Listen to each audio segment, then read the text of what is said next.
안녕하세요. 모진 시집살이와 허수아비나 다름없는 남편 때문에 이혼을 결심한 30대 여성입니다. 남편이 이제껏 잘 참고 살다가 왜 그러냐고. 나중에 시부모님 돌아가시고 나면 그 재산 다 우리 건데 아깝지 않냐는데. 이렇게 살다간 시부모님 돌아가시기 전에 내가 먼저 죽게 생겼다 했습니다. 그리고 그 재산 맨날 입으로만 땅이 얼마고 아파트가 얼마고.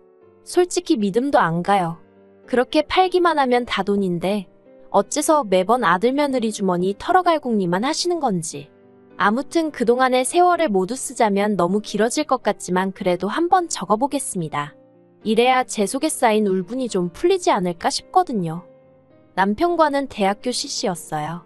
남편은 저보다 3살 연상으로 졸업을 앞두고 있었죠.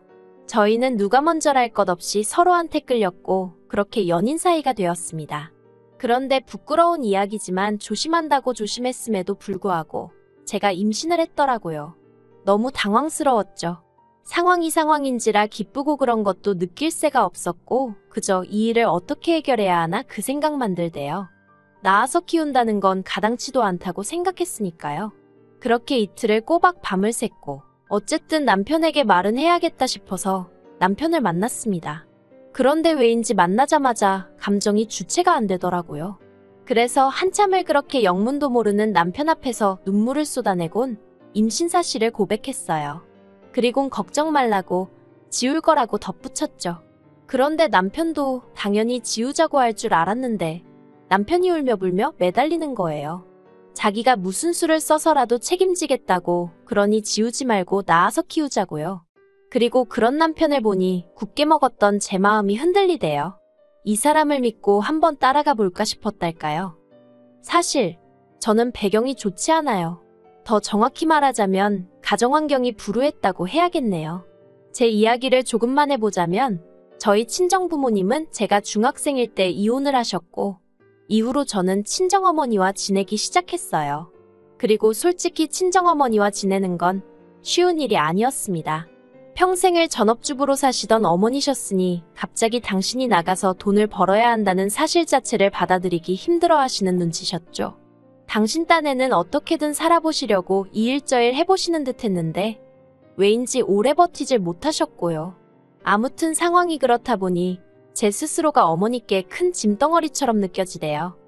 그러다 제가 고등학교에 들어가던 해 친정어머니가 재혼을 하셨습니다. 제 또래의 딸을 둔 남자분이셨는데 어머니가 많이 의지를 하시는 눈치였어요. 하지만 그것보다 더 저를 괴롭게 한 건 그분 딸이 몸이 많이 아팠거든요. 남의 도움 없이는 거동도 불편해했고요. 그런데 그 딸의 수족 노릇을 제가 해줬음 하더라는 거예요. 저희 어머니가 그러더라고요. 제가 그 딸한테 잘해주면 그분한테 당신 체면이 설 것 같다나. 그런데 저는 그런 어머니에게 솔직히 너무 실망을 했습니다. 이혼할 때도 그렇고 재혼할 때도 그렇고 지금도 그렇고 엄마한테 내 입장이란 건 아무 상관이 없구나. 그런 생각이 들었으니까요. 그래서 그 길로 아버지한테 전화를 했어요. 그리고는 그간 어머니와 있었던 일과 어머니의 재혼 소식도 알렸고 아버지한테 저 좀 걷어주시면 안 되냐 물었죠. 그랬더니 아버지도 조금 당황하신 듯 했어요. 단박에 그래 와라 소리가 나오진 않았거든요. 하지만 잠깐의 정막이 흐르고 아버지가 주소를 불러주시며 오라고 하시대요. 그런데 덧붙이시길 아버지는 재혼을 하신 건 아니지만 같이 사는 여자가 있다며 저더러 잘 지낼 수 있겠냐입니다. 그래서 제가 그분도 혹시 자식이 있으시냐 물으니 그건 아니라고요. 하지만 아버지와 지내는 일도 결코 편하지 않았습니다. 아버지와 지내던 여자분은 제가 마치 무슨 자기 라이벌이라도 된다고 생각을 한 건지 매사 저에게 날을 세웠어요. 특히나 아버지가 제 대학 등록금을 내주실 때마다 얼마나 싫은 티를 냈는지 몰라요. 그리고 그럴 때면 아버지도 그 여자분 비위를 맞추느라 그러신 건지 저에게 가시돋친 말들을 퍼붓기 일쑤셨죠.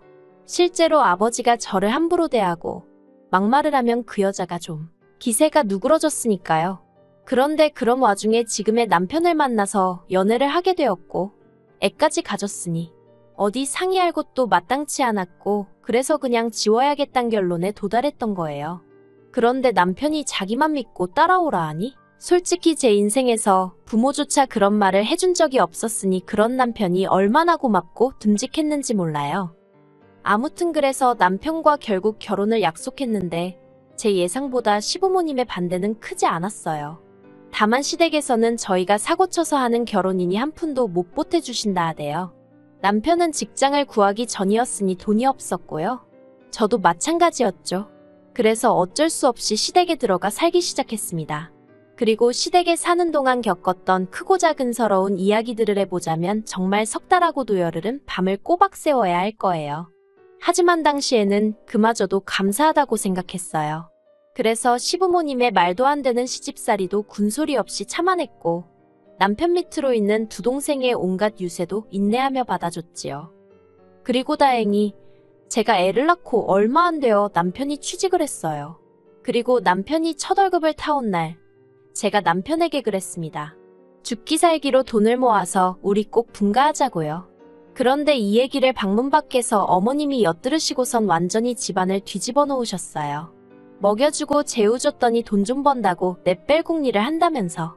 그리고 저는 그땐 뭐가 그렇게 무서웠는지 그런 어머님께 죄송하다고 잘못했다고 몇 번이나 빌었죠. 그러자 어머님이 남편더러 월급 통장을 내놓으라시대요. 이제부터 당신이 관리를 해줄 거고 생활비는 저더러 탓쓰라면서요.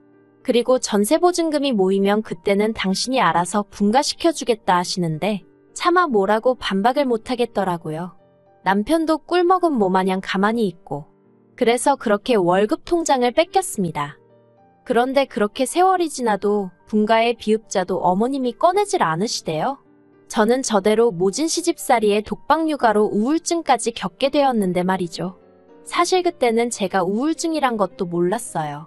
병원에 한 번 갈래도 어머님한테 어디가 어떻게 안 좋고 그런 이야기를 다 해야 했는데 한 번은 제가 열이 39도 가까이 났는데도 별거 아닌데 엄살이라 안 된다고 하시는 분이셨으니 아무튼 그러다 하루는 저는 기억도 잘 안 나는데 남편이 말하길 제가 베란다 난간 위로 올라가고 있더랍니다. 그러면서 남편이 자기는 정말 제가 죽는 줄 알았다고. 그리고 이 일로 남편이 뭘 좀 느꼈는지 어머님께 자기 돈을 돌려달라 하대요. 저희 분가하겠다고요. 그러자 또 시부모님 두 분 다 난리가 나셨죠. 배은망덕하니 어쩌니 하면서. 그리고 그 과정에서 알게 된 게 어머님이 모아주신다던 남편의 월급은 온데간데 없었습니다. 어쩐지 시부모님은 두 분 다 일도 안 하시는데 어떻게 저렇게 사시나 늘 궁금했거든요. 그런데 그게 다 저희 남편이 벌어온 월급 덕분이었던 거죠. 아무튼 그 일로 남편과 시부모님이 크게 싸웠고 시부모님이 저희더러 집안에 분란 일으키지 말고 제주 있으면 나가 살라대요. 그리고 결국 제가 친정에 연락을 했어요. 친정어머니한테 그간의 이야기를 하곤 얼마가 되던 좋으니 마지막이다 생각하고 돈 좀 빌려달라고요. 그랬더니 친정어머니가 저더러 왜 그러고 사냐면서 엉엉 우시대요. 저도 뭐라고 말을 해야 하나 싶었어요. 엄마 탓이라고 원망이라도 해볼까? 그런데 그래봤자 달라지는 게 뭐가 있나 싶은 거예요. 그래서 그냥 저도 엉엉같이 울었습니다. 친정아버지 반응도 비슷했어요. 애비 노릇을 못해줘서 미안하다고. 아무튼 그래서 어찌저찌 2,500만 원이란 돈을 마련했고 그렇게 저희가 분가를 했습니다. 그런데 저희가 분가를 하고 나니까 그때부터 어머님이 매일같이 전화를 하셔서는 사람을 집요하게 괴롭히시대요. 니네만 잘 먹고 잘 살면 다냐면서. 가족들은 안중에도 없냐 별의별 억지를 쓰셨죠. 그리고는 급기야 남편이 받아오는 월급의 절반을 요구하셨어요. 당신들도 먹고 살아야 할 거 아니냐면서. 그리고 결혼도 안 한 동생들은 저렇게 내버려 둘 거냐. 그래서 제가 친정의 돈도 갚아야 하고 안 된다고 했거든요. 그랬더니 친정에서 너한테 해준 게 뭐가 있냐면서 막말로 너 배불러 오고 애 낳고 몸조리하고 그럴 때 네 옆에 네 애미가 있었냐 내가 있었냐. 솔직히 옆에 계셨던 분이 어머님이었던 건 사실이었죠. 다만 저를 위해 있어주신 게 아니셨지만요. 하지만 이런 이야기까진 안 했고 아무튼 월급의 절반씩이나 드릴 수는 없다고 했어요. 그리고 결국 달에 30만 원씩 드리는 걸로 합의를 봤는데 저더러 이기적인 X라고 하시대요. 하지만 그래도 분가 후에는 일이 좀 잘 풀려갔어요. 아이는 어린이집을 보내고 저도 그 사이에 아르바이트를 시작했거든요. 그랬더니 돈이 곧잘 모여서 애 유치원 들어갈 때쯤에는 그래도 남들 하는 거 흉내는 내고 살게 되대요. 게다가 어쨌든 신우랑 시동생 다 대학 졸업하고 자기 밥벌이까지 하게 되었으니 시댁에 들이던 생활비도 줄였죠. 물론 덕분에 한바탕 난리가 났었습니다. 이번엔 시부모님뿐만 아니라 신우까지 가세를 해서 아주 발악을 하더라고요. 저만 아니었으면 자기 오빠 훨씬 좋은 여자 만나서 더 잘 살았을 거고 그 여자가 자기 집에 엄청 잘했을 거라면서요. 그래서 저도 신우더러 나도 그때 임신만 안 했으면 이렇게 살 일은 없지 않았겠냐고 했어요. 막말로 내가 시댁에 와서 뭘 그렇게 받고 누리며 살았냐고요. 그리고는 이제 더는 시댁에 아무것도 안 하겠다 했습니다. 홧김에 한 말이었지만 진심이었어요. 그리고 그 일로 시댁과 연을 끊다시피 하고 살았는데 사실 제 마음만 그랬지 남편은 남편대로 계속해서 저 몰래 시부모님께 용돈도 드리고 동생들도 챙기고 한 거 알아요. 알지만 큰 소리 내기 싫어서 말을 안 했을 뿐이죠. 그리고 그러던 와중 신우가 갑자기 언니 잘 지내냐 하면서 수작을 부리며 연락을 해왔습니다. 그리고 아니나 다를까 용건이 있더군요. 자기가 곧 시집을 가는데 남자 쪽에서 지불해오니까 자기도 한 5천은 들고 가야 될 것 같다면서 저더러 오빠랑 상의해서 돈 좀 마련해달라나요? 아무래도 남편한테만 말해서 될 일이 아닌 것 같으니 나한테 연락을 한 거겠지 싶으면서 괘씸하고 한편으론 어림없다 싶었죠. 그런데 남편이 해주자는 거예요. 그거 안에 가면 평생 눈치 보고 살지 않겠냐면서. 그래서 그거 해줬다간 너 죽고 나 죽는 거라 했어요. 당신 가족들이 나를 어떻게 대했는지 옆에서 다 봐놓고 신우가 눈치 보고 살게 되는 건 걱정이냐고 악을 쓰면서 말했죠. 그래서 결국 신우 시집 갈 때 한 푼도 안 해줬어요. 그랬더니 결국 시부모님께서 사시던 집 팔고 시동생이랑 셋이 전세로 이사가 돼요. 신우는 시집 갔고요. 제가 남편더러 겉보라고 다 방법이 있으면서 왜 우리한테 그러시는 건지 모르겠다 했습니다. 그랬더니 남편이 저더러 지독하다대요. 그러다 지난 겨울 그간 겨우겨우 모은 돈에 대출 좀 껴서 마침내 아파트 하나를 샀어요. 방 3개, 화장실 2개, 남편과 저 그리고 저희의 3 식구. 평생 살 집이다 생각하고 산 집이었죠. 그런데 이 소식을 남편이 시부모님께 전했고 시부모님이 잘 됐다며 전세 계약 끝나는 대로 저희 집으로 들어와야겠다고 부탁도 아니고 통보를 해왔습니다. 제가 남편더러 말도 안 되는 소리 하지 말라고 했어요. 내가 미쳤다고 또 식모살이하게 생겼냐고. 죽어도 같이 안 산다고 했죠.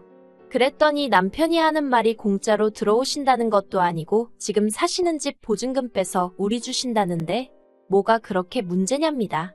그리고는 시부모님이 돈이 없어서 그런 게 아니라 물려받으신 땅도 있고 또 지방 어디에도 집이 있고 그래서 제가 그럼 그거 다 팔아서 궁궐 같은 집 짓고 사시면 되지. 왜 합가를 하자는 거냐 따졌죠. 그랬더니 남편이 한다는 말이 가관이에요. 그건 잘 뒀다가 저희 물려주려고 하시는 거라며 시부모님도 다 계획이 있으시다나요? 어이가 없어서 다 필요 없다 했습니다. 남편더러 시부모님 계획이 뭔지 나는 모르겠고 시부모님 재산도 하나 갖고 싶지도 않다.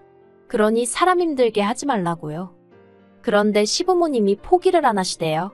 급기야 연락도 없이 쳐들어오듯 집에 오셔서는 저희 애를 뭐라고 구워 삶으셨는지 애까지 할머니 할아버지랑 같이 살고 싶다 그러는데 그래서 제가 애더러 그러면 오늘 할머니 할아버지 가실 때 따라가라고 했습니다. 그리고는 여행 가방에 애 짐을 싸기 시작했어요. 솔직히 진짜 보낼 생각은 없었고 생쇼나 마찬가지였죠. 그런데 시부모님은 제가 진짜로 애를 보내려는 줄 아셨나 봐요. 저더러 진짜 모질다면서 이래서 처음부터 마음이 안 들었다나 그러더니 저더러 나무가 아니라 숲을 봐야 한다면서 자기들한테 좀 잘 보이려고 해보래요. 그러면 자기들 죽고 나서 그 재산 다 어디로 가겠냐고요. 그래서 그 재산 실컷 쓰고 돌아가시라 했습니다. 살아서 자식 괴롭히지 마시고 그 돈으로 좋은 거 먹고 좋은 데 다니다 가시라고요. 그리고는 내 집에서 그만 나가달라 하니까 이게 왜 네 집이냐 내 아들 집이지 하고 나오시는데 그럼 그렇지 그 소리 왜 안 하시나 했어요. 그래서 한번 이 집이 정말 누구 집인지 따져볼까요? 하고는 남편더러 그 자리에서 이혼하자 했습니다. 그리고 며칠 뒤 남편하고 밖에서 따로 만나서 대화를 나눴어요. 남편이 합가 얘기는 다신 안 꺼내겠다며 저더러 그만 시위하고 집으로 들어오라대요. 그래서 제가 당신 눈엔 이게 시위하는 걸로 보이냐? 나는 살려고 발악하는 거라고 했더니 남편도 한숨만 내쉬고 더는 뭐라 말을 안 하더군요. 그러더니 이제껏 참고 산 거 정말 아깝지 않냐? 조금만 더 참으면 다 우리 거다. 우리 거면 다 네 거나 마찬가지다. 그래서 저는 그런 남편에게 나 정말 미련이라곤 하나도 없다 했습니다. 그저 한 가지 부탁하고 싶은 건 당신이 조금이라도 나에게 미안한 마음이 있으면 아파트만큼은 제발 포기해달라 했죠. 그랬더니 생각해보겠다고 하대요. 그리고 결국 아파트는 제가 갖게 되었어요. 다만 남편이 애는 자기가 데려가겠다대요. 사실 이렇게 얘기하면 사람들이 저를 어찌 볼지 모르겠지만 아이까지 데려와서 잘 키울 자신이 없었거든요. 이혼하고 돈 없는 엄마랑 같이 사는 게 자식 입장에서 얼마나 눈치가 보이는 일인지 누구보다 제가 잘 아는데 차마 되물림할 수는 없잖아요. 그래서 남편이 애 데려가겠다는데 안 된다고를 못했어요. 오히려 조금은 다행이다 싶었죠. 솔직히 뭐 사이다우기 같은 건 없어요. 그저 제 마음이 편해졌다고 해야 할지. 아이랑 자주 연락하고 지내는데 다행히 아이가 저를 원망하는 것 같지도 않고요. 하지만 분명히 상처는 받았을 테니 엄마로서 평생 미안한 마음으로 살아야겠죠. 참 그리고 지금은 직장 생활에 열을 올리는 중입니다. 그동안에도 쉼없이 일을 해오긴 했는데 이번에는 지인의 소개로 제대로 된 직장에서 정규직으로 일하게 되었거든요. 처음으로 도망치듯 쫓기듯이 하는 일이 아니라 제가 하고 싶어 하는 일이라 그런지 매일매일 즐겁고 피곤한 줄도 모르겠어요. 비로소 숨통이 트인 기분이에요. 더는 이유 없이 욕먹고 눈치 봐가며 살지 않을 겁니다. 제 인생에서 저도 행복할 자격이 있으니까요.